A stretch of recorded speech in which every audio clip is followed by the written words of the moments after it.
সব প্যাকিং হয়ে গেছে মা? হ্যাঁ সব প্যাকিং। রুম ছাড়বো। আর সকালের টিফিনে এই আলু ভরা পরোটা, রায়তা আর কি গো আচার। হ্যাঁ আমি খাবো না, আমার একদম ভালো লাগছে না। আমি নিজের জন্য বাপুচি কেক এনেছি। আর কটা বাজে, কটায় রুম ছাড়বো গো? দেখো না আমাদের ট্রেনটাও লেট করেছে জানো মা। ট্রেনটা লেট করেছে। কটায় লেট করেছে ট্রেন? 11:30 12টা।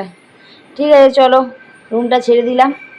আর ভিডিওটাও এখানে শেষ করছি, আর করব না, কারণ রোদে আর কোনো কিছু শ্যুট করতে ইচ্ছা।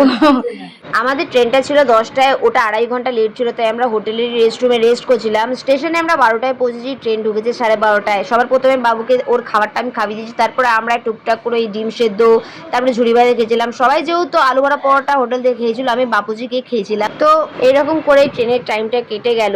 আর আমরা পৌঁছে গেছি সাঁতরাগাছি স্টেশন। আমরা নেমে গেলাম এখানে, দিদিরা যাবে হাওড়া। তো বাবুর মনটা একটুখানি খারাপ ছিল, যেহেতু ওর মামামের কাছে 2 দিন টাইম স্পেন্ড করেছে, খুব এনজয় করেছে ও, আর আমরাও খুব এনজয় করেছি। তো পৌঁছে গেছি আমরা বাড়ি। আর সত্যি কথা বলতে ফ্যামিলির সাথে ট্যুর করে খুব ভালো লাগলো। কেমন লাগছে বলো? আর কি বলবো, ঘরের মতন শান্তি কোথাও নেই।